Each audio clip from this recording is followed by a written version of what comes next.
Good morning, everyone. I'd like to welcome you to the Hamilton County Board of Election meeting. Today is September the 4th, 2024. We're calling the meeting to order at approximately 8:35. I'd also like to indicate that proper notice has been given as required under the Ohio Revised Code 121.22.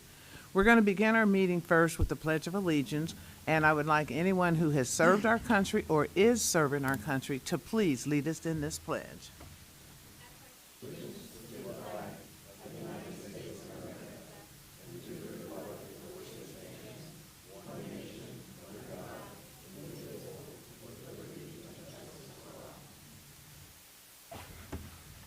And thank you for serving our country.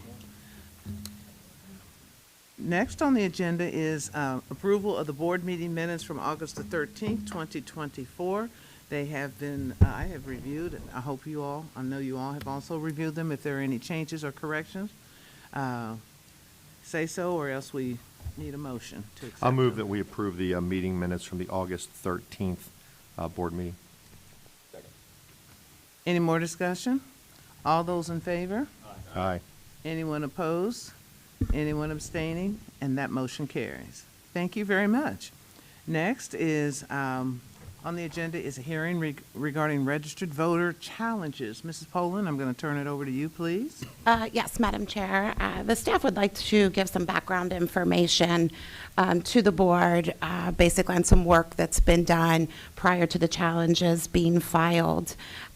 Staff first met one of the challengers that's here this morning, Miss Nancy Stazleski, and I apologize if I'm mispronouncing that, in February. She was concerned with our voter registration database and presented to staff a number of lists of individuals sort of broken down into various categories of concern. Board staff reviewed those lists, comparing it to our voter registration database. We did find with the original list there were a number of individuals listed who had already been removed, had already been canceled from the rolls. It appears they may have received some outdated data originally. And then staff looked at each list based on the different category of concern. So the first was a list of alleged individuals who were registered to vote in Hamilton County and who were deceased. So when we looked at that record, we found that there were at least two individuals on the list that were not the same person. They one shared the same first, middle, last name, and date of birth as another individual that had previously been registered in Hamilton County. But they had different social security numbers, different addresses, different signatures. One had already been removed from the rolls because we had confirmation from Ohio Vital Statistics that she died. The other was a different person, so that person remains on the roll. Similar situation with another voter that was on that list. There were a dozen or so of those voters who we were able to confirm had died, and we were able to cancel them based on the records we had received from Ohio Vital Statistics. We then looked at the next category of voters who were voters that allegedly were registered at commercial addresses. When we compared that to the staff's records, we also had many of those addresses flagged as possible commercial addresses. So we sent staff bipartisan teams out to inspect those properties. The result was sort of a mixed bag. Some were both commercial and residential addresses, example, business on the first floor, apartments upstairs, and others we found to be commercial addresses. If you recall, we presented those to the board last month and you voted to place a challenge flag on those voters' records. Then we have the third category of individuals who allegedly are registered to vote in both Hamilton County and another state. Staff sent notices to all of those voters to both the Hamilton County address as well as the out-of-state address that was provided by the challenger. Again, this was prior to the challenge being filed. Staff actually took the time to hand address each one of those notices because we had heard from another board they had a greater response to the notices if they were hand addressed. We sent those notices, and again, the response was a mixed bag. Some voters sent back a cancellation form indicating, yes, I've moved out of state. Others responded, I was gone temporarily, I'm back. Some submitted new Ohio voter registration update forms indicating a new address in Hamilton County. Then we were left with a universe of those that did not respond to our notice. At that point, we reached out to the Ohio Secretary of State's Office Public Integrity Division, asking if they could assist in identifying these voters, if they were matching or not. We thought perhaps they might have access to more data than we did. The response that we received from that division was that without the last four digits of the Social Security number, there's still a statistically significant chance potential matches are actually false positives representing two different people who have the same name and date of birth. That information was communicated, and then on August 27th and 28th, we had a number of voter challenges. 376 voter challenges were filed on those two dates. Staff, per Ohio law, immediately reviewed the records of the board to determine whether or not the challenge should be granted or denied based on the board's records. And before we move into the hearing phase, Administrator Chuck Eckert is going to present our findings to the board. So as Chuck takes the podium, I just want to be clear, because we have people that are probably maybe listening in for the first time. I just want to go to our legal counsel. Our obligation first is to examine our own internal records, correct, Dave? And then if we can make a determination absent a hearing, we are statutorily authorized to make a decision without a hearing. Is that right? You're required to. Required to, thank you. So at this phase, there's sort of a threshold before we get to a hearing. Right, Very and good. there's actually, in the Secretary of State's election manual. I can read that for you here.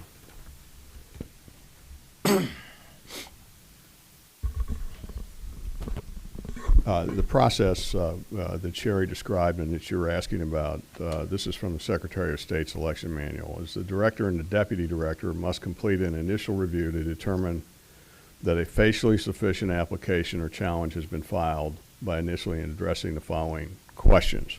Was the application challenge filed under the penalty of election falsification using Secretary of State Form 257? If the person did not file a challenge under a penalty of election falsification, the challenge is invalid and cannot proceed. Is the person who filed the application for a challenge a qualified elector in the state of Ohio? That's a requirement of the law. Does the challenge state sufficient reasons for the application for the challenge? And if it doesn't do any of those things, then a hearing need not be held. There's additional language in here, but it's long and I'm not going to read it. At that point, if a hearing is determined to be necessary, the voter has to be notified at that point. Thank you. All right. Thank you for that. Mr. Eckert, sorry about that. Go ahead. Good morning. Good morning. So upon receipt of the challenges submitted, we reviewed our records, and we determined that 31 have already been canceled. If necessary, you have been provided with spreadsheets 1 through 11, and the canceled voters are noted in the status column. If necessary, I can give specifics on where you would find those 31. If that's necessary. It begins with spreadsheet number 1, voter 13 on spreadsheet number 1. It's noted in the status column as canceled. So you can just review the remaining spreadsheets and determine that there were 31 voters that are marked as canceled. And again, if necessary, I can determine read each spreadsheet number and corresponding voter number if you'd like. Dave, do we have to vote on those 31 just as a threshold matter again? Or that we're just determining internally that based on our records? I think it probably would be best if you went ahead and took a vote on it. Okay. Should we start with those 31? Is that I think so. Yeah. Okay, so we're going to start with 31 initially. Need a motion to cancel the 31. Yeah, I'll make the As- motion that those 31 voters that have already been canceled, that those challenges essentially be denied, given the fact that they're moot, given that they're already there. So I'll move that we deny the challenges because those voters have already been canceled. Second. Any more discussion? All those in favor? Aye. Anyone opposed? Anyone abstaining? That motion carries. 2 voters have recently changed their address within Hamilton County. The first one appears on spreadsheet number 6, voter number 14. The second appears on spreadsheet number 10, voter number 9. So they have updated their addresses within Hamilton County. There's just 2 that fit that category? Yes, sir.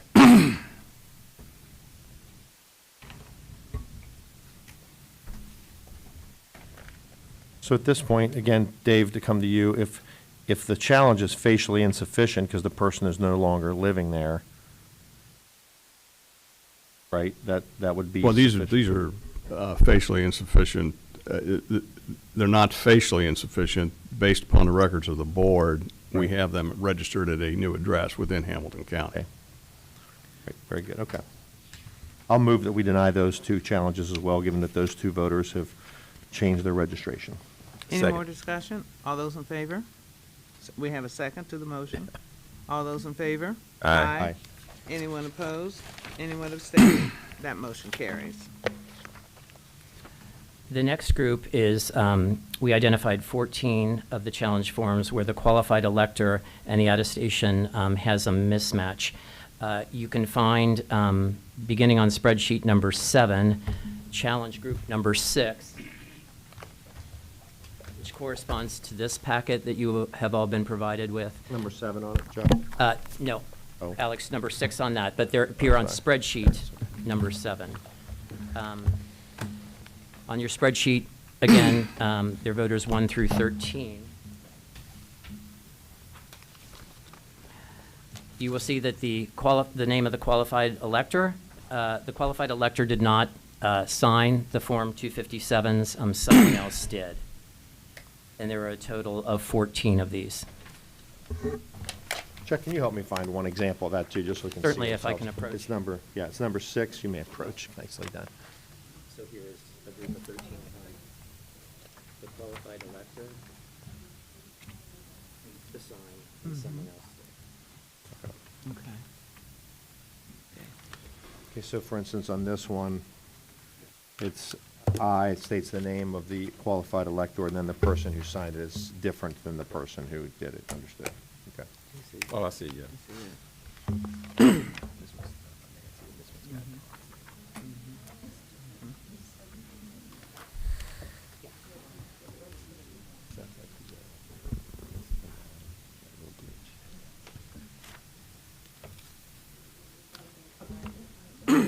So those 14, we've identified 14 that have that problem. Chuck, is that correct?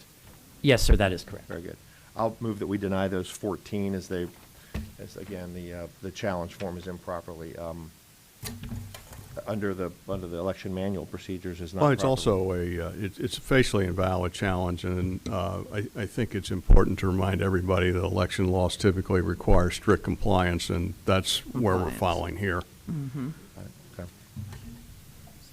I'll move that we deny those 14 as well, if it's being mismatches between the elector and the signer of the challenge. Second. Any more discussion? All those in favor? Aye. Aye. Anyone opposed? Anyone abstaining? That motion carries. And the last group we refer to as state mismatch. You will find these, the voters appear on spreadsheet number 8, but they're in challenge group number 6, which corresponds to this packet. I have examples if you'd like, but you will see that the reference on form number 257 on these mentions that the elector moved to Florida, registered to vote, and voted in Florida. See attached Florida record, but the records provided were all from the state of North Carolina. And if I may approach, I can Yes, give could you you an do that, example. please? References, voting in Florida, being registered in Florida, and on the back side, well, I don't get the back side, sorry, I went up front, but all the records on the back of all of these were for North Carolina. You can see them in your Groups 8 or Oh, 6? okay. 6. Oh, was it in 6 or 8? Okay, 6. Here it is right here. Florida's referenced here, and if you look to the back, everything is for the state of North Carolina.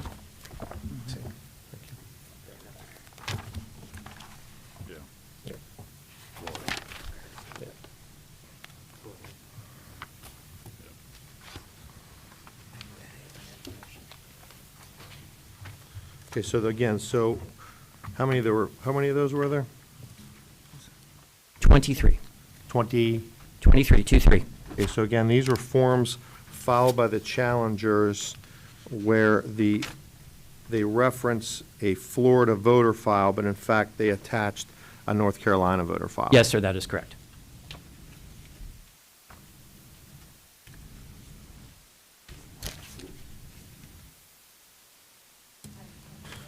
I will move that we deny those 23 as well as,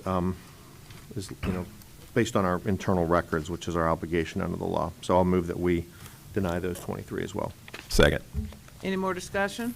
All those in favor? Aye. Anyone opposed? Anyone abstaining? That motion carries. Madam Chair, Yes.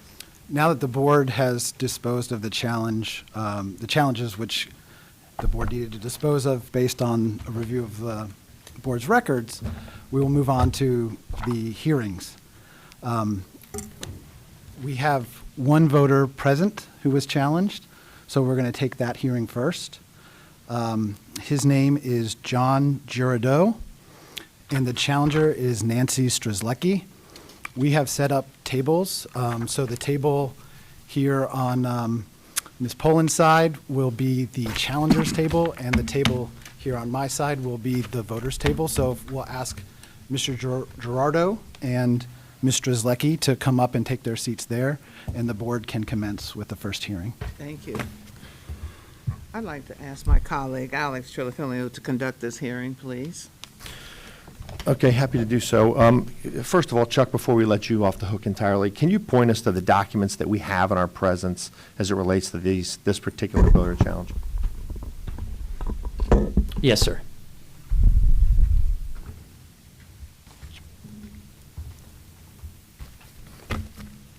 For this particular voter, you will refer to spreadsheet number 8. Okay.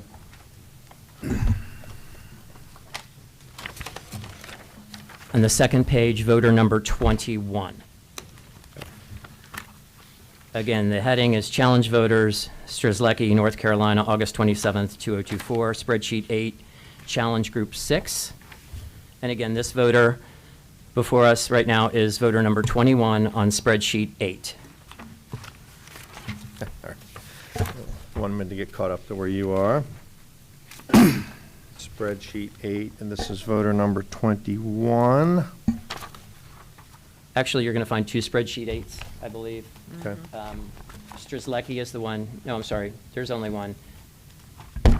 Voter 21.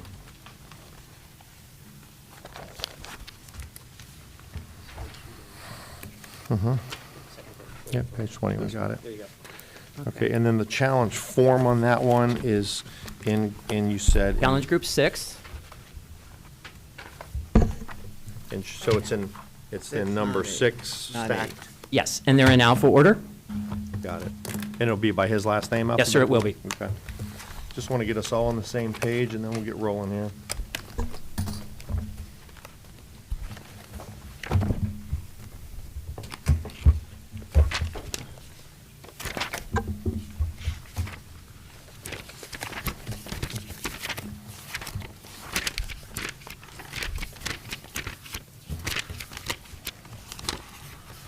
I need Bates pages numbers, Mr. Inside joke. Let's see. All right, there it is. John Philip Girardeau, yep. Girardeau, right? Right. I went to school with a Girardeau. All right, so let's go ahead and get started then with the first challenge hearing. Again, welcome everyone. Thank you for being here. What we're going to do is administer an oath to anyone who intends to testify. If you're an attorney at law and you're presenting on behalf of a client, certainly won't swear you in. But if you're just a witness, a challenger, or a witness, we just ask you to take an oath. I'm going to ask you to stand, raise your right hand, face the court reporter who will administer an oath. Go ahead. Mr. Chairman, I'm sorry. Before we commence with this, I think it would be helpful for me and the audience to hear from legal counsel I was about. going to do that after you. Okay. You're good. Yeah, sorry. All right. I think it's important, there's two things I think we need to cover. One is the standard of review in this case, and also the burden of proof.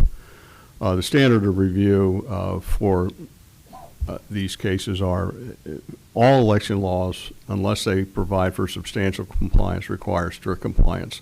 We had that discussion a minute ago with respect to some of the challenges that had mismatches.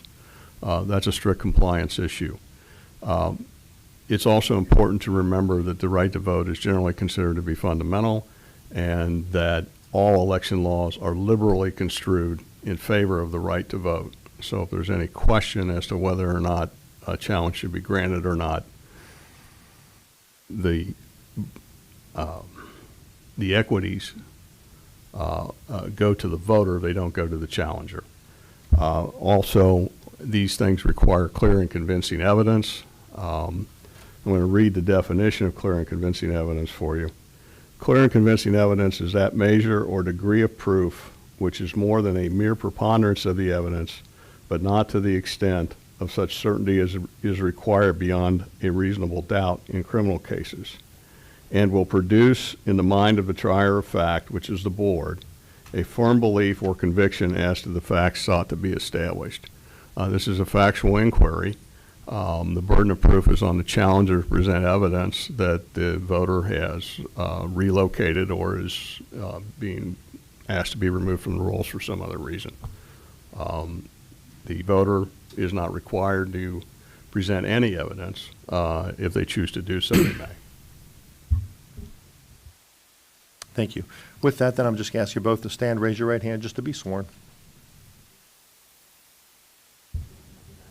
Yes. All right, very good, thank you. The way that we're going to conduct this today is the moving party in this construct, that would be you, the challenging party, has an opportunity to present evidence first. We'll ask you to keep your remarks to 2 minutes. We'll do our best to keep it at that. If it needs to go an extra minute to 3, but we're just going to try to keep this moving. As you know, over 300 of these have been filed. The board's been through its records. Examination and investigation has been done internally. But again, just ask you to keep your remarks relatively limited, presenting whatever evidence you have as to why the board ought to grant your challenge. At the conclusion of that, sir, you'll have an opportunity to address the board as a final, as your chance. Because they have the burden to show by clear and convincing evidence that you should be taken off the rolls, they get one final minute to argue to the board, and then we'll move into action after that, okay? So with that, can you help us all with your last name so we get it right?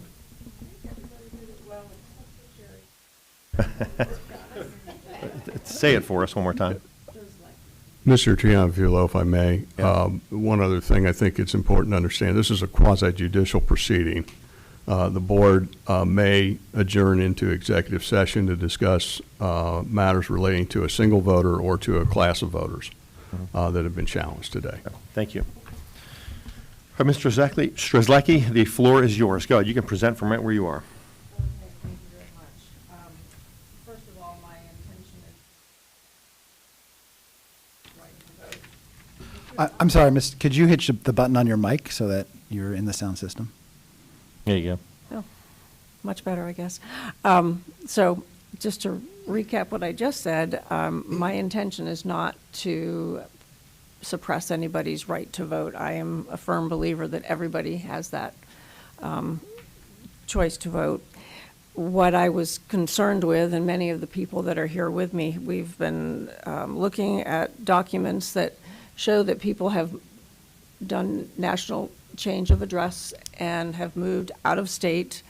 And the state that we have with Mr. Girardeau, we had an address in North Carolina. We were able to use the North Carolina Board of Elections site to go out and look at his voting record. So not only did he move to North Carolina, he registered to vote in North Carolina, and according to their documents, that he has voted in North Carolina. And it's my understanding as that Code 3503.02 that when a person leaves the state and goes into another state and exercises their right to vote in another state, they lose their or not their citizenship, but their residency here in the state of Ohio. So we just wanted to bring to the attention to find out, where does Mr. Gerardo live? He's been sent numerous mailings asking for him to clarify his residence, and to the best of my understanding from the information that I've received from Sherry, Alex, and Chuck, he had not responded to those notices, so we were questioning whether or not his residency should be challenged for the state of Ohio. So the way I'm thinking, and I'll look to the board to make sure you agree, I think we give both sides an opportunity to address us, and then I'll open it to the floor for questions for both witnesses. Fair enough? Absolutely. Fair enough. Anything further by way of evidence on this one? No, sir. Okay. Sir, if you could start, just give us a good spelling of your last name. Your first name is John, right? Right. And then the correct spelling of your last name for us. Girardot. Got it. Sir, what do you want us to know? I moved back to the state of Ohio late June, and then within July got my new license over in Montgomery's BMV, and presented 4 pieces, I think it was 4 pieces of physical evidence there to prove that I live in Ohio. And I've got my license here for anybody that wants to look at it.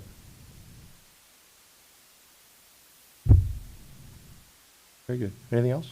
Okay. Questions to the board? Mr. Mallory, do you have anything? Any questions? I'm just going to give everybody a chance, but. My question would be directed at the challenger, Nancy.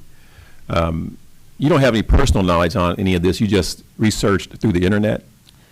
Yes, we have access to national change of address information, and then we are aware of the North Carolina Board of Elections, and some of the other sites are not from, well, we'll just stick with North Carolina. They do have their own Board of Elections site like you do, but you're able to go in and put in people's names and information and pull up their voting history.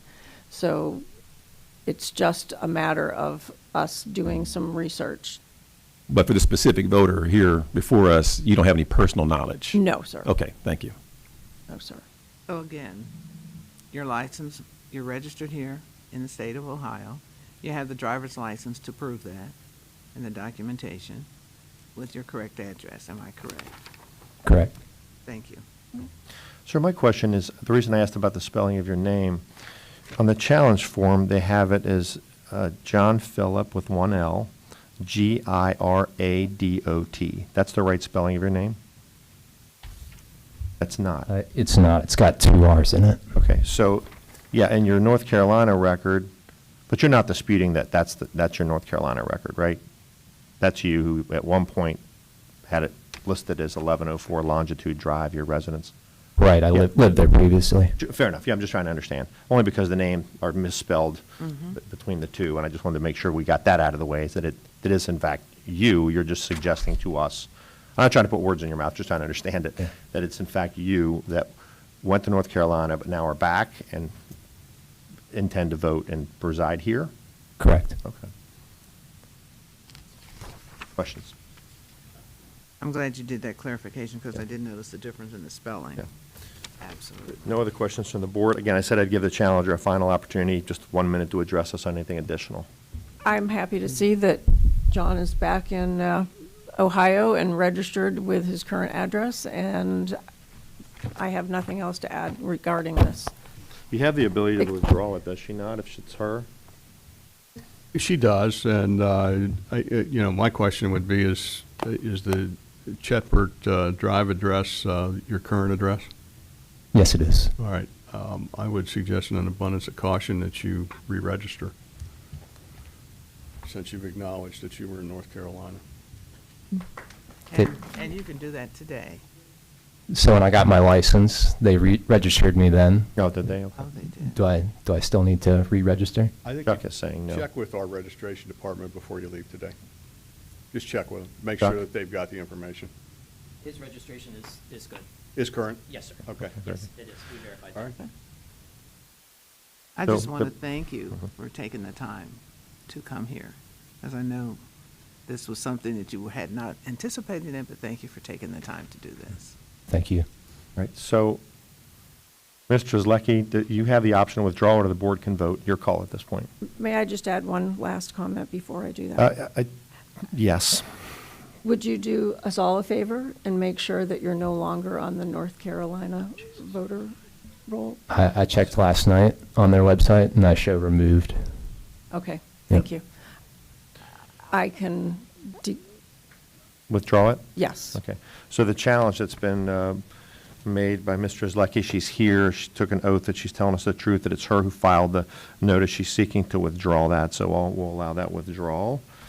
So we'll move on to other business. Mr. Gerardo, is it? Gerardo. Gerardo, thank you again for being here. You're free to go, sir. Thank you. All right, thank you. Thank you. Madam Chair, with that challenge withdrawn, the board has disposed of the board has disposed of 71 of the 376 challenges that were filed. There are 305 challenges remaining for the board to address. At this point, I just want to make sure we didn't miss anybody. Is there anybody in the audience today who received a notice that their right to vote was challenged and they are here to speak on that? So seeing none, the other 305 voters are not present today, so we are going to take up these hearings in the order in which they were filed. So I'll direct the board to spreadsheet 1, challenge group 1. The first voter on the list is Raymond King.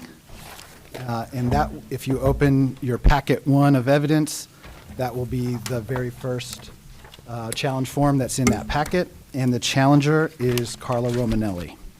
So at this point, we would like Ms. Romanelli to come forward and present her challenge. Yeah, we'll just do these by spreadsheet. Okay. Yes.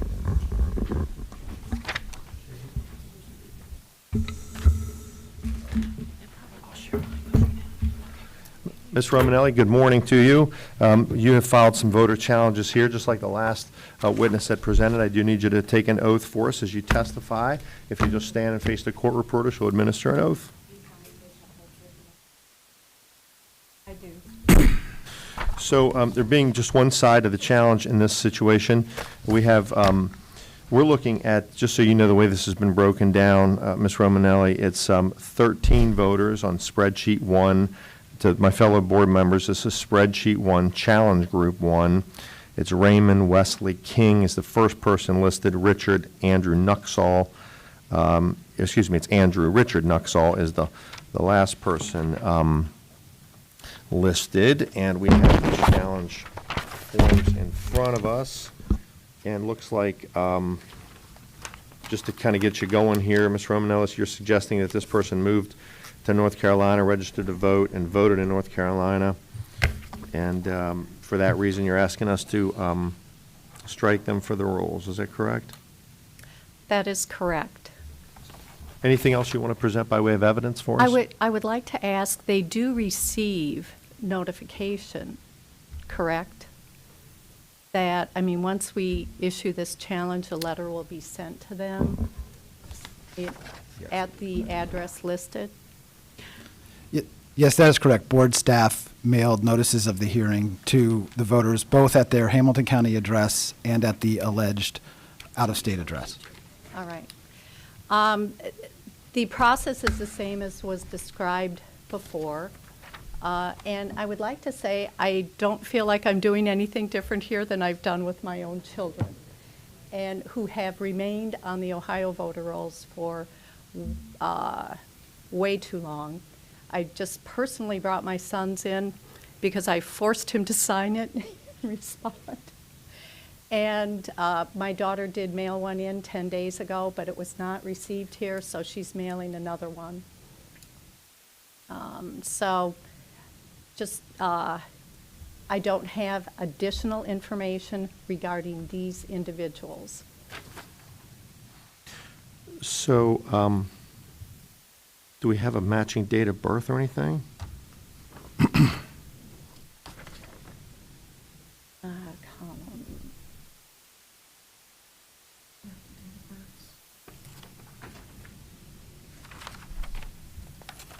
Yes, there is a matching date of birth on here.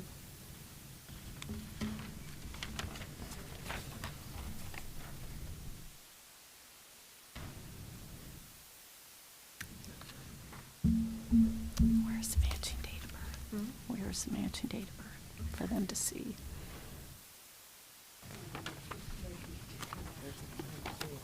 Thank you, sorry about that, thank you. Can you present us with, it looks like at this point, as we're looking at this one, it's just the name and the fact that they, Do they have this? you found a similar name in North Carolina? Now, the,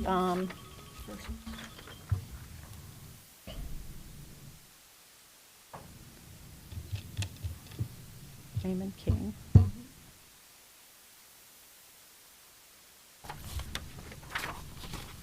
I'm sorry, your question again? Yeah, if there's, I mean, at this point, what, if you can summarize for us the evidence, it's just that the names are the same? The names are the same, the addresses, well, the addresses are different. We do have matching date of births on the challenge form itself. It's not on the summary form on the top page. Am I missing the date of birth on here? Anybody else seeing it? I see something up here, 2/15/86. Just wondering where.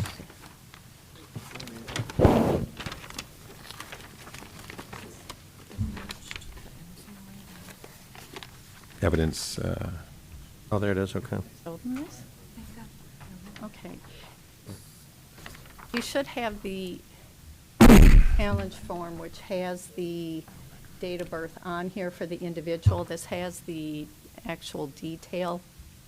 So you should have matching date of birth. but at the top, on the back, this is an Ohio ID, so this could be the Ohio voter. There could be someone in North Carolina we haven't verified. I don't see any information on a North Carolina date of birth.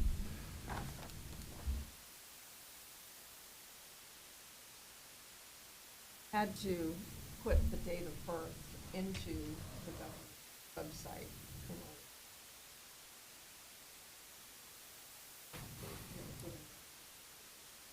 Same NCOA address that was submitted by Mr.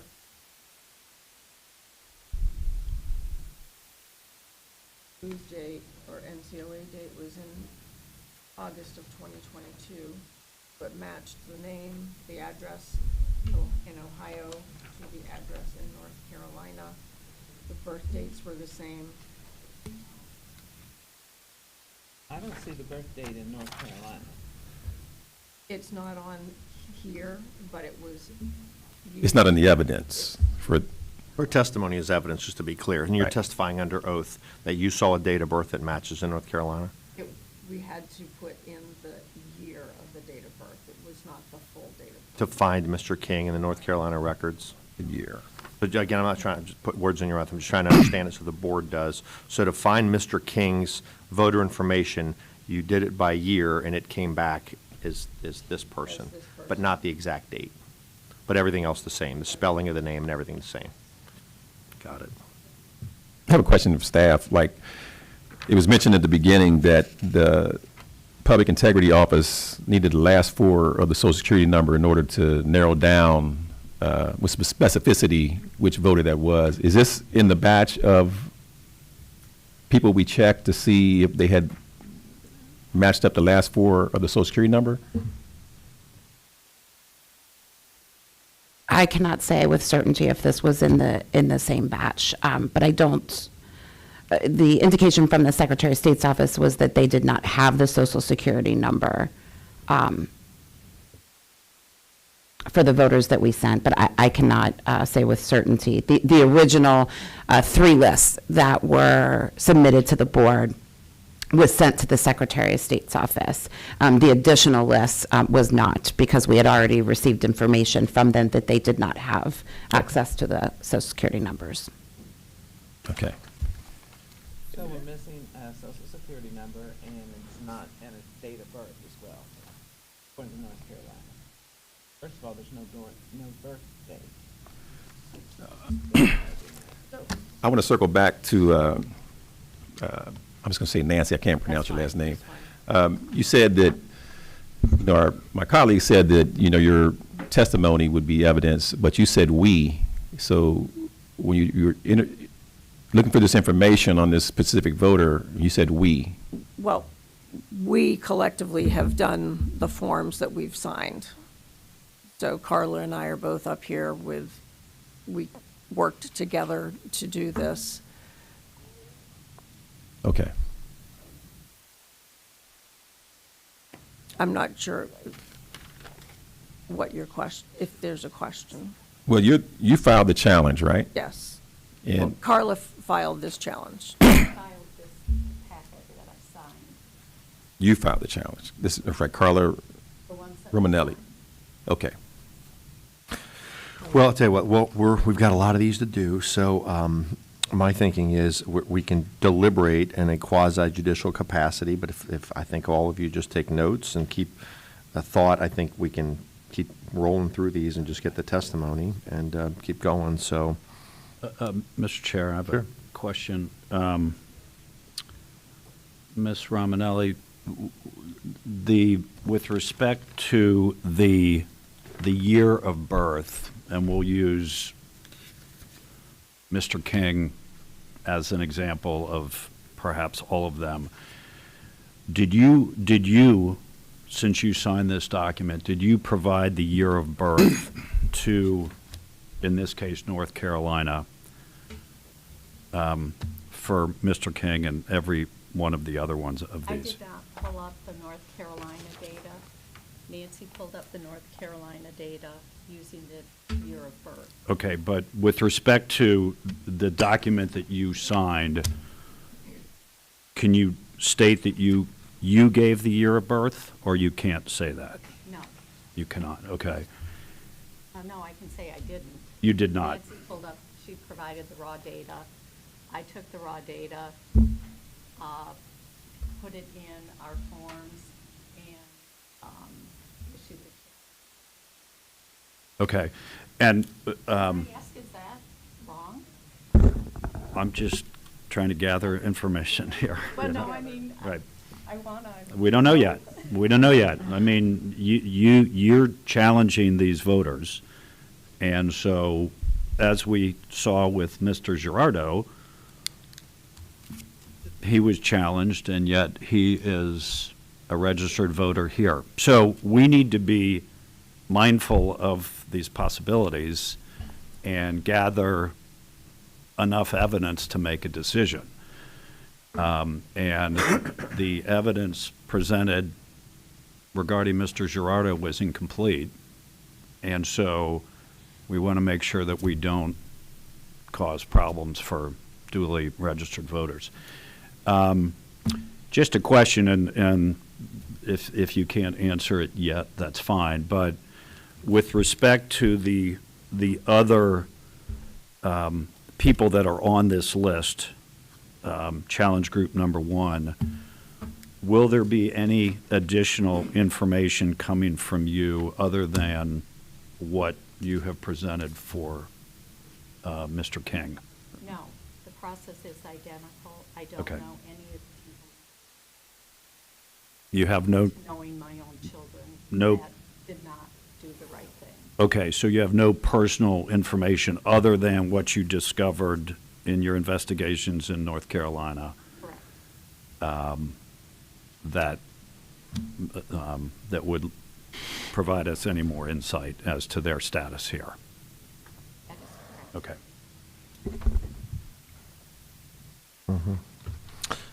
Let's move on to Timothy Ryan Naul, Knaul. I'll just give you a minute here to address that particular voter if you'd like. Ms. Romanelli, go ahead. Same thing. It's the same thing. As Mr. Gerhardt mentioned or asked, the process was the same for each one.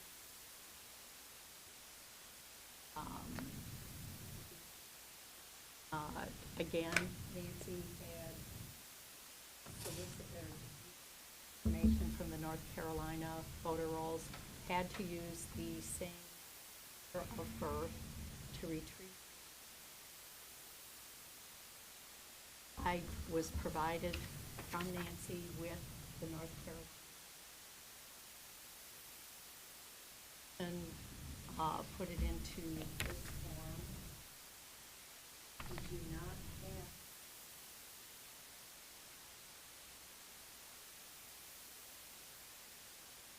personal, and I don't think there's a way of making that with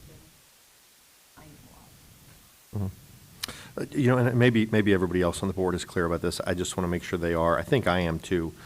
But what you're suggesting, just to use Mr. Knoll as an example, to find his voter record in North Carolina, you plugged in his date of birth that you had as 1979 from us, from the Ohio? Yes. Yeah, and then it's your testimony that spit out Mr. Knoll's name. So it's your testimony that Mr. Knoll's year of birth, at a minimum, matches the year of birth that he had here in Ohio. Yes. Is that right? Okay. Yes. Yeah, no trick questions. I was No. trying to understand. And you're suggesting that happened on all 13 of these people? I am suggesting that it happened on all of the people that we're here to discuss today. Got it. Just for a point of clarification. So, When his son's and elected, who was the person that verified that? Well, I mean, their testimony under oath is, you can accept it or not, but I'm just saying that's evidence, and that's why I'm clarifying what their Okay. testimony is for the Okay. board to consider, and, whether, again, it's testimony under oath, just the same way that we considered testimony under oath from Mr. Gerardo, and we accepted it. At this point, you can give the testimony whatever weight you wish to give it, but I'm choosing to give it weight, to be candid. I So- agree. Okay, so, well, let's do it this way, so we're not going through all 13 and then ultimately through 300. So of the people that are listed on this, of the 13 that are listed, that same process was used to identify them, is that right? yes, That yes. is correct. That's correct. Okay. All right, any other questions for the board then as it relates to these 13? No. Madam Chair, I just want to note for the board that voter number 13 on this spreadsheet is one of the voters who had previously been canceled, so the board has already disposed of Right, that. that's right. 12. Well, 12 voters, yep.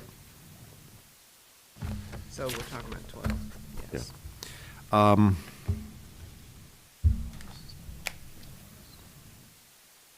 I'm just taking a minute to review the evidence here.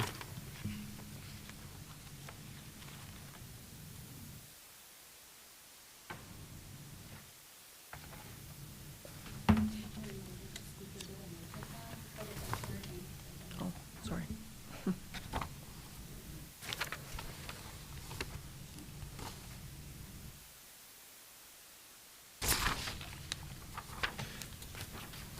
So, again, it's, Madam Chair, again, I just looked to you to see where you are in terms of procedure. I'm happy to just keep rolling through the hearing as we have been, unless you want to deliberate on each spreadsheet or to have a motion. What's the pleasure of the rest of the board, frankly? I don't think we need to deliver on each one. I think we can make a decision based on all of the 12 that we have remaining. Yeah.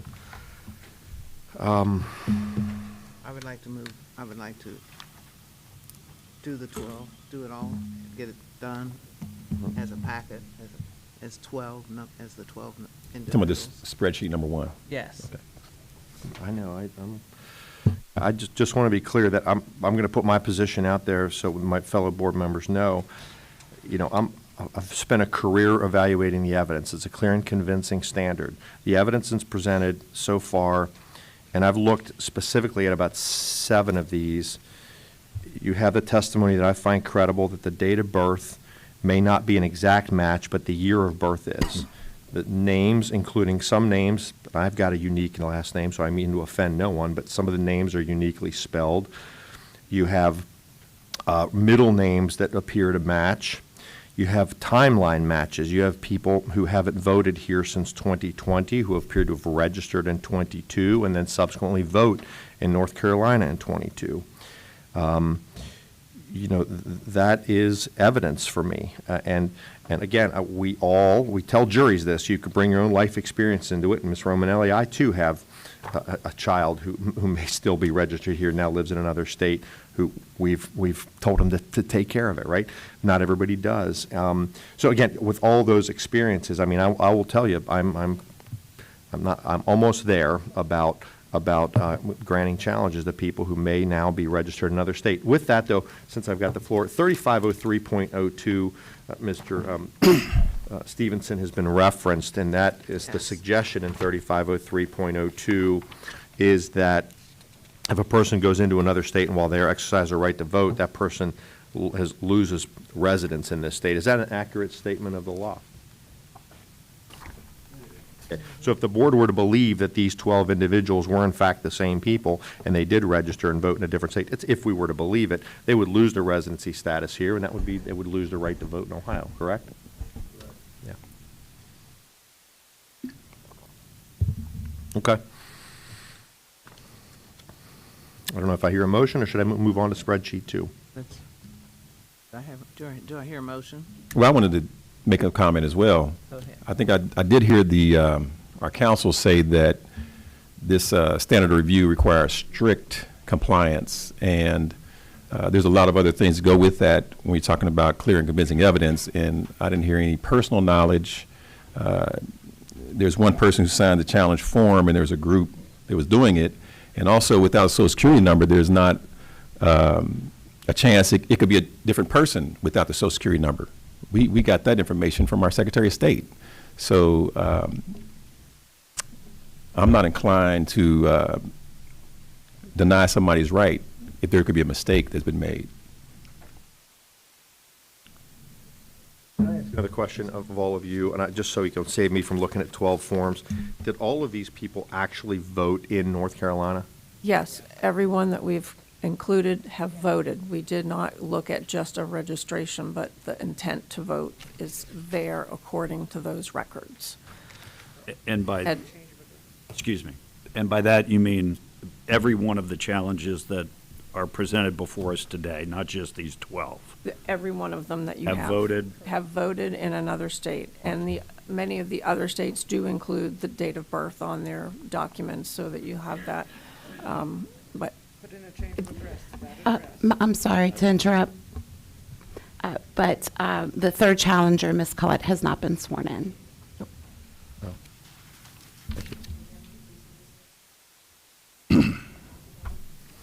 Yeah, and just by way of the hearing, and it would be, this is discipline, and sometimes I may have to help, but I haven't been so far. Each one of you can speak one at a time, not over one another. She's got to write down everything we all say. No, it's okay. And I will also tell you that, what we're doing is subject to review someday by a court, so we're going to be specifically careful today to make sure we do that. So again, if each one of you, just make sure you state your name for us, too, for the record. Your name is? My name is Catherine Collette, Spell your last name for us. Collett. Okay, very good. So we have 3 people currently sworn, and again, just keep it one at a time. Go ahead. I think somebody on the board. Did you have something else, Sherry? No. Okay. Anything else by way of discussion from the board? Okay. Hey, one last thing. On the 257 itself, it says, please note, in this little paragraph there, it says, the NCOA alone is insufficient to grant a challenge or application for correction. I just wanted to state that for the record. I know maybe the other members won't agree, and they're certainly welcome. I think at this point, we should get additional legal advice in executive session, because if in fact this board were prepared to vote to sustain the challenges, we would be challenging the fundamental right to a person, which subjects us to some limited liability, and we're in a quasi-judicial proceeding, which means we could deliberate. So I would, at this point, entertain a motion. I'll make the motion. I'm entitled to do that. I'll make a motion that we move into executive session, and then perhaps once we sort of get some additional legal advice out of public session, we can move more quickly through the balance of these. But I'll make a motion. We move into executive session. I second that. Not quite. We have to get a roll call vote. So. is it too late to just? Ma'am, hold on. We're going to go into executive session, and we'll come back. And I'll tell you what, I will, coming out of executive session, I'll give you an opportunity to address the board before any vote's taken. Fair enough? Yes. Okay, go ahead. Aye. Aye. Yes.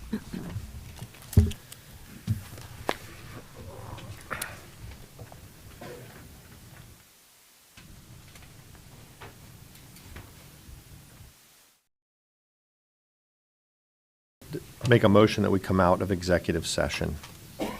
Second. Roll call. Yes. Yes. Yes. All right, we're going to continue on our hearing here after deliberations in our proceedings. I think where we're going to go next by way of the hearing is to work through the rest of these lists to see what other evidence there might be. Our deliberations, I think, have given us some more clarity about the information that we sort of are looking for and that we want questions we might have. But at this point, I think we've done spreadsheet 1, so we'll move to spreadsheet 2. On our form, this is Michigan is in parentheses, and it's looks like it's the Strzelecki challenges. And again, as we're looking at these are voters that were in spreadsheet 2 that were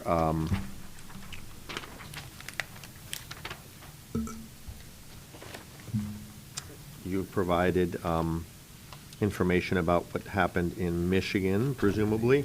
Mr. Strzelecki, the floor is yours for 2 minutes on these. Okay.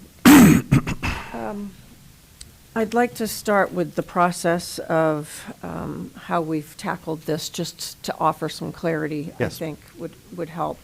So I know there's been some question about just using NCOA data, but we've submitted over 800 soft challenges since February through July. And out of that, we've uncovered and have had 336 people that have responded to those. So clearly we're on the right path as far as using the correct name, the correct date of birth, comparing their NCOA address from Ohio to their new state. All of these things match, and we aren't able to get into those sites that we get this data from unless we're providing accurate information. So I feel like there's challenge as to whether or not our information is valid, but obviously we're on the right path if we've been able to have 336 people respond to the numerous mailings. And some people received 1 mailing, 2 mailings, 3 mailings going from the Ohio address to their out-of-state address. And some of them are undeliverable, and many of them, there's just no response. But for those people that did receive it, based on the information that we've provided, it did work. So I do feel like our system has worked. These go back to 2020 and 22, 23. So Eric did not pick these up. So as a group of volunteer citizens, we've worked very hard to make sure that we are not challenging people that we think don't deserve to be looked at. And that's all we're asking, is that these people's registration in our state be evaluated.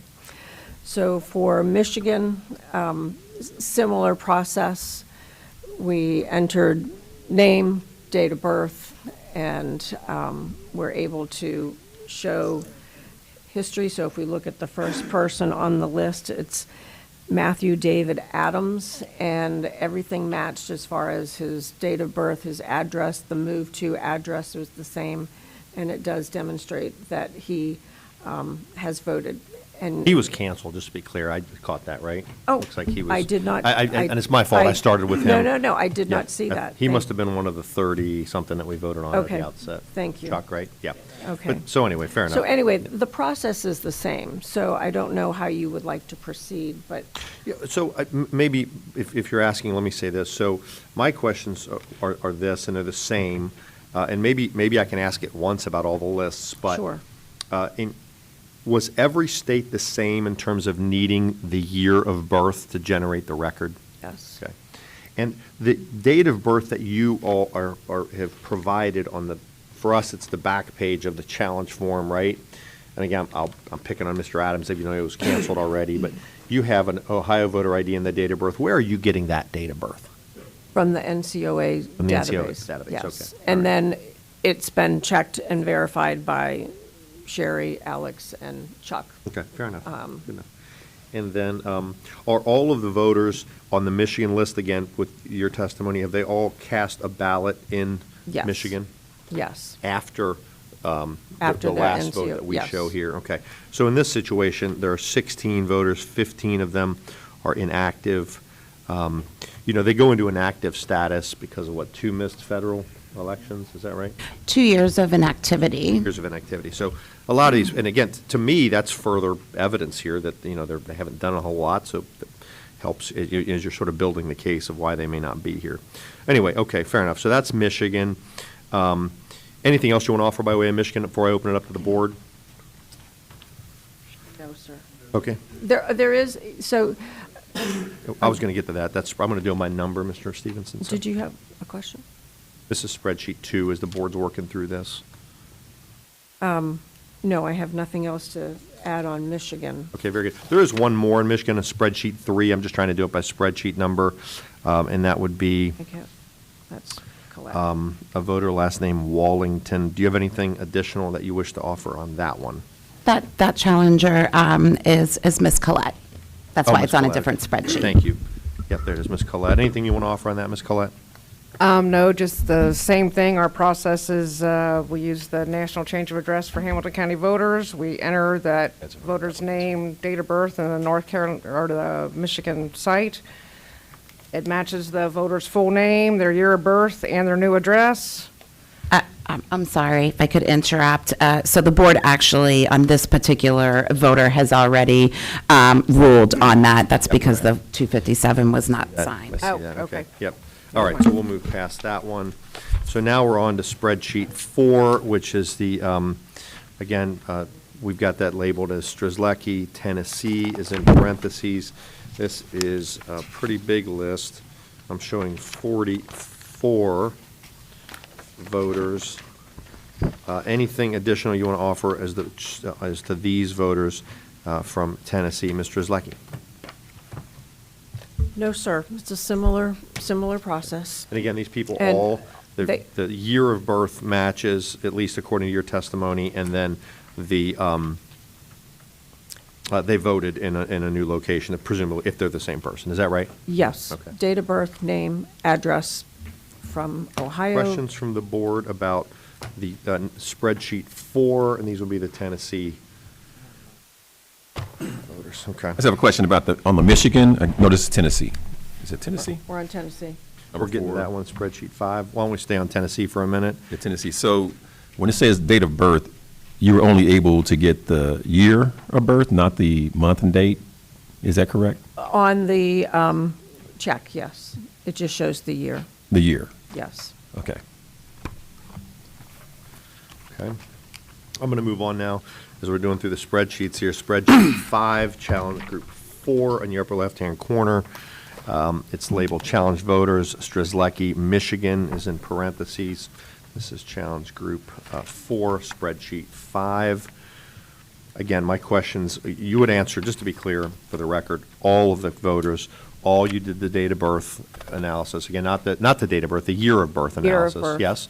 And then you also have determined these people, if they're the same, cast a ballot in a new jurisdiction. That's your Yes. testimony. Okay. And many of them have cast a ballot more than once, and many of them have cast a ballot as recently as this past primary in 2024. Got it. Any questions on spreadsheet 5 for the witness? Hearing none, we'll move on to spreadsheet 6. This would be Strzelecki, Florida, spreadsheet 6, challenge group 5. My questions have already been answered. We do have one active voter I see on this list. There's nobody on 6. I don't have a 6. Spreadsheet 6. Oh, here it is, sorry. Spreadsheet 6, challenge group 5 in the upper left-hand corner. It says Strzelecki, Florida. I'll go back to the witness. Anything you wish to offer on this one? Same date of birth, same address, same name, voted more than once, if not twice, and as recently as 2024 primary. And we show the history for Florida, and then we also provide two different sites for Florida. One is a county site, and the other is a state site that shows just that they've registered, and it does provide their further information on their date of birth. So we tried to provide as much information as we are able to find. So on the Florida record that you've provided, that one actually does have the full date of birth. Yes.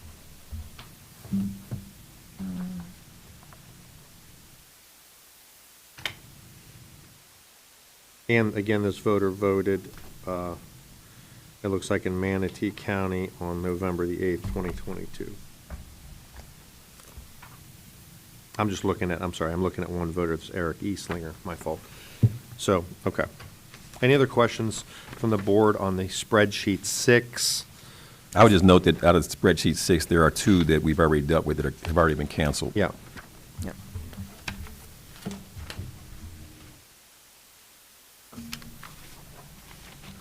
Okay. Moving on then, spreadsheet 7, challenge group 6. This is Ms. Romanelli, North Carolina list. There's 13 voters here. Excuse me, Alex. Spreadsheet 7 has been dealt with in its entirety Yeah. already. Yes. Yeah, form not qualified, seeing that, thank you. Spreadsheet 8 is back to Mr. Zlecki, North Carolina.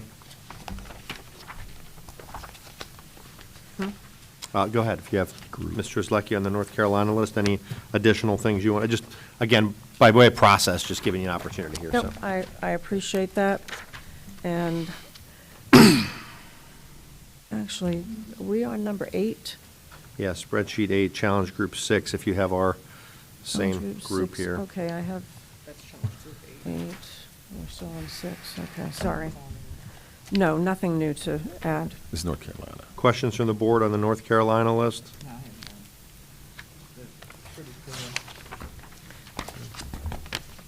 I do think that the fact that this comes from the North Carolina Board of Elections, I would think that would be a fairly accurate site to be looking at. Not that they all aren't, but I don't know if that sheds any additional weight coming from the Board of Elections itself.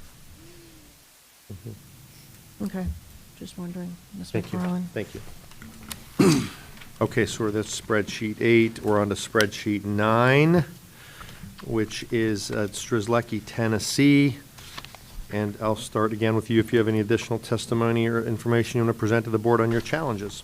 No, sir. The date of birth, the name match, the address, Ohio matches the NCOA as well as the Tennessee address, and they all have a history of voting in Tennessee. Anything from the board on spreadsheet 9, the Tennessee list? Hearing none, I'll move on. Spreadsheet 10 also is a Tennessee list, but that's from Ms. Collette. Filed challenges there in Tennessee, presumably Tennessee voters. Ms. Collette, anything you want to offer the board on this one? No, same thing. It was, these are people that have put in a change of address to wherever, 123 Main Street in Tennessee, and registered to vote in Tennessee and voted in Tennessee. We have multiple ones that, like, maybe you can tell it's a husband and wife and say the wife didn't vote, but the husband did. We only brought to your attention the husband, the person that voted, all right? So these are people that, again, have moved to the address as per the national change of address, registered to vote, and voted. And they have the same full name and year of birth. Just making sure that's clear. Thank you. Any questions for Ms. Collette on her challenges that she's filed? I have none. Nope. Next list then is spreadsheet 11. I think this is our last one. This is Strzelecki, Tennessee. 2 voters challenged there.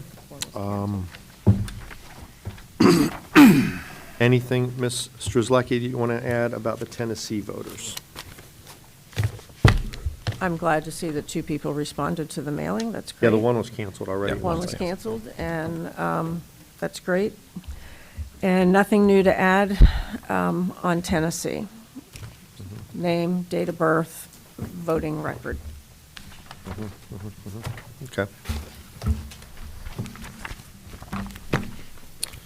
All right, I'll give you a final opportunity to address the board. I'll give each one of you just a minute here if you have anything you want to say on your challenges before the board moves toward a decision-making process here. We'll start with Ms. Romanelli. I'll go left to right. Anything you want to offer, Ms. Romanelli? Just thank you for this time and thank you for listening to us. It's, we're just citizens trying to do public service. And my public service truthfully was driven by my 2 children who are duly reprimanded. Thank you, Ms. Romanelli. Mr. Zlecki, anything? I'd like to also thank everyone here, and especially Sherry, Alex, and Chuck, who I've worked with on this project since February, and I appreciate their diligence, and we've worked very well together, I feel. And, you know, again, we're not trying to suppress anyone's vote. We just want to make sure that the Ohio Hamilton County voter rolls are as clean and accurate as possible, and that we hopefully can put the risk of any fraud out of the question with some of these people, because if they have moved and they're getting mail, possibly someone else could be intercepting it at those addresses and doing absentee ballots in their name, and they don't even know it. There's all sorts of things that are possible with that. And, you know, at a minimum, if we could have a win-win, which to me, and I know I've talked to my friends up there about this, but if they were able to vote a provisional ballot, would that make a difference where they had to come and show their ID? Not that they don't have to, but it wouldn't allow them to do an absentee ballot. And that way they could demonstrate what their address is and show me and my citizens that have worked on this with us and show you that, yes, indeed, they are here. That's great. But Hold that thought. yeah. I didn't mean to interrupt you. Anything else? No. Yeah. Ms. Collette, you're one of the challengers. Anything additional? I don't have anything additional, and I'd also like to thank all of you for working with us and listening to us today. We've put a lot of volunteer hours into this, just as concerned citizens. Mm-hmm. Right. Thank you. Anything else from the board before I suggest a path forward? I have nothing else. Okay. So I'll jump in. I want to thank all of you too for the work you've done. Clearly, diligent work,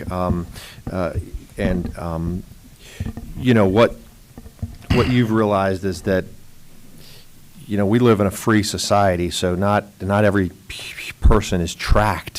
So part of we're balancing is this. I'm being too esoteric now, but we're balancing sort of your right to sort of be free of the government knowing where you are all the time to these registration rules and the federalist process of 50 states. And it when you sort of dive into it, it's not it's, and you guys have dived in, and it is what it is. So I appreciate the effort, and I came in with an open mind. I really did, and I think you've heard from some of my comments kind of where I was seeing this. I mean, I'm evidence based, and I saw lots of evidence. I think some more history is probably also important. I've been on this board a long time at this point, and we've heard a lot of challenges like this. We had one gentleman, I won't name him, who used to file these regularly. We had a group of frankly, they were all women as well, the Voter Integrity Project, who for years would file these things regularly. And one of the things we were able to do was to come to agreement as a board to flag those voters and require that they fill out an affidavit to be challenged at their polling location. And that was one way that we didn't strike them entirely from the rolls for fear that somebody falls through the cracks, and we have stripped somebody of their right to vote, which, by the way, subjects the board to potential civil liability if we were to, strip away a right, but also creates this additional layer of protection for the voters and for the process to have integrity, and that is to challenge these people at their polling location. So my first motion will be that we flag the voters, all of the voters where we haven't already ruled, so I'm not going to go through all of them. We've ruled on several, and I think we've been pretty clear on the record about that, but all of the remaining voters, that they be challenged at the board and that the voter be required to fill out the Form 10U. That's my first motion. Is there a second? Second. Okay. Any more discussion? Discussion, thank you. All those in favor? Aye. Anyone opposed? Anyone abstaining? That motion carries. Yeah. Second motion is that the law requires that we actually rule up or down on stripping these people of their right to vote in Ohio. And again, I'll move that we deny the challenges for that to the remaining voters, given the first motion as passage. So I will at this point, I'm going to get my third point here in a minute. At this point, move that we deny the challenge to remove them entirely from the voter rolls. Second. Any more discussion? All those in favor? Aye. Anyone opposed? Anyone abstaining? That motion carries. I have two additional things that I just want to bring to the public's attention, the challengers' attention. It is my view, and I believe, hopefully it's shared, that we send a letter to everyone who was affected today with the outcome. To be clear, these people will have heard from us a lot. And we thought, a belt and suspenders approach might be appropriate here to say, this is the outcome of what occurred today. A review by the board's record has left the board to unanimously agree that you should be challenged before you cast your vote, and that we just send out a letter. I don't think that requires board action, but I think just the board can agree that's something we think makes sense to do. And then the last thing that's important to me is I would ask our board staff to put these voters, not because they've done anything wrong or anything, but put them into the anomaly process. Again, those of us who've been on this board a long time know that we are under directive here by the Secretary of State to review voter anomalies post-election. And just to sort of, again, double check that nothing happened here with these voters that shouldn't have. Because the question that I regularly was asking is, have these voters voted in other states? And under oath, you've all said at least what the voters you were presenting is the same person did. And I think that it's just appropriate that we go back and take a look. It's 330 voters, that anomaly process. When things settle down post-election, we're able to do a pretty sober review of that process. So I've just asked board staff, and I think the board agrees that we would put them all just for a final double check into that anomaly process to make sure that something did not occur that shouldn't have. Not that we're presuming anything would or wouldn't, but just in the abundance of caution that they be reviewed by the board in the anomaly process. And I would just like to add to that and comment as well. Historically, ever since even 2020, this board and other boards in the state of Ohio have acted always with the highest integrity, always based on evidence practice, and that has also been verified multiple times by our Secretary of State. So again, what we are doing is following the normal process and the normal procedure. Ohio still ranks and continues to be a very effective voting machine for the whole state of Ohio and all the 88 counties, and that has been verified by numerous individuals, including our Secretary of State and by all of the staff. Our staff here, as well as in the other 88 counties, do a fantastic, outstanding job. We must continue to credit them for we work together as D's and R's with no problems. And I think this, again, validates that Ohio is a great state to live in. Hamilton County is a great state to live in. And again, we continue to do the work that we've been given to do, and we do it well and effectively and efficiently. That's all I have to say. Sure, have we missed anything on the challenges before we? No? Very good. Staff has our direction. Madam Chair, I'm happy to turn things back over to you to Thank finish you. the meeting. Thank you. Thank you. Thank you all very much. We're going to continue to follow the agendas. Next is certification write-in candidates for the November the 5th, 2024 presidential general election. That write-in candidate has properly filed a petition. I'll move that we certify that write-in candidate for State Representative 28th House District. I second that. Any more discussion? All those in favor? Aye. Aye. Anyone opposed or abstaining? And that motion carries. Thank you. Next is the appointment of precinct election officials. Ms. Sherry, if you could address that, please. Yes, the board is required to appoint precinct election officials each year by September 15th. Those appointments, recommendations are in your packet. Of course, staff you would then give the authority to staff to fill vacancies as they occur. I'll move appointment of the precinct election officials as recommended by board staff. I second that. Any more discussion? Yeah, I just want to ask, see our administrators here, how are we looking as far as poll workers, filling all the precincts, staffing them fully? Let me make sure we get enough poll workers. Let the public know that we're always in search of poll workers to see how many we still need.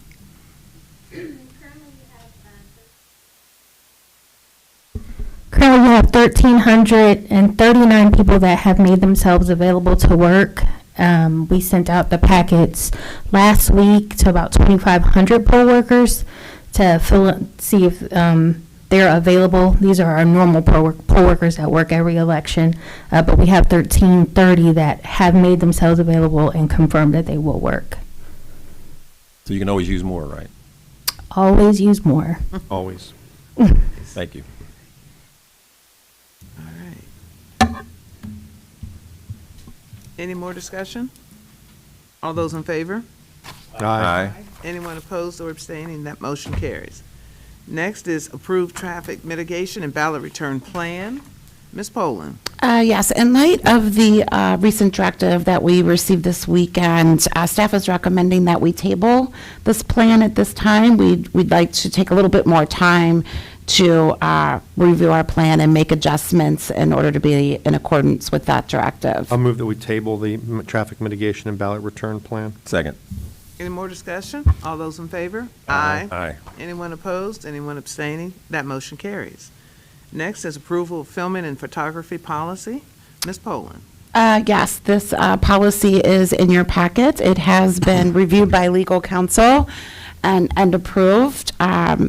Staff is recommending the board adopt this policy so we can train our staff on where and when people are permitted to film or take photographs at the Board of Elections facility and at polling places. To summarize the policy, essentially, it defines the public areas of the Board of Elections and says that members of the public have a First Amendment right to film in the public areas, but in the secure areas of the Board of Elections, filming can only be done by permission of the director or deputy director. That makes sense. Thank you. Yeah, I think this policy makes great sense. I did review it. I also, again, I support the policy. I intend to vote for it. So I'll move adoption of the filming and photography policy as recommended by board staff. Second. Any more discussion? All those in favor? Aye. Aye. Anyone opposed or abstaining? That motion carries. Next is discussion regarding the November the 5th, 2024 presidential general election preparation. Ms. Poland. Yes, I think we all felt when we came back after the Labor Day break that the election season is in full swing. Where our extra seasonal staff have begun working at the board. We'll be rolling in more of them in the coming weeks. We are receiving many absentee applications being returned from voters that were mailed by the Secretary of State. Want to note for anyone watching, if you've already submitted an absentee application, you do not need to submit a second one. And voters can track the status of that on our website. Again, we're actively recruiting poll workers, processing registration, so we're working and we will be prepared once voting begins next month. Thank you, that's good. I know we've always stayed ready for action and continue it. We've never stopped. And again, I just applaud all the staff and you, Sherry, you and Alex as well for the great work that you're doing to make sure we stay on target and are prepared. Any other business? No. Not from staff, no. Any other business? I'd like to say that we have Kenny, who is here representing the Secretary of State office, and he just does a yeoman's job as he moves around the state, and we are fortunate to have he here. Do you have any comments or any information you'd like to share with us, Kenny? I would just like to thank staff, Kenny Henning with the Secretary of State's office. I'd like to thank staff for all the work they're doing and continue to do for the next 61 days as we gear up for the presidential election. And as Sherry stated, absentee requests were sent out from our office, as they are every presidential. Those are not ballots, they are requests that have to be sent in. everything on the request has to match what's on file here at the boards. When the absentee ballots go out, there's obviously a line for signature and other verifications that has to be matched once the absentee ballots are sent in. So there is an entire process with those if voters are not aware. The first wave of absentee ballots will obviously also go out October 8th, which is the first day of early voting. So if someone doesn't have a registration in and they want to vote in the presidential, make sure you vote, make sure you register to vote by October 7th. We will be working until 9 p.m. in person, and you can register online until 11:59 on October 7th if you would like to vote for this presidential general. So that's all I have. Thank you. Thank you. Thank you. Thank Madam you Chair, very can I just much. welcome our new Assistant Prosecutor who's helping the board, Patrick Dressing.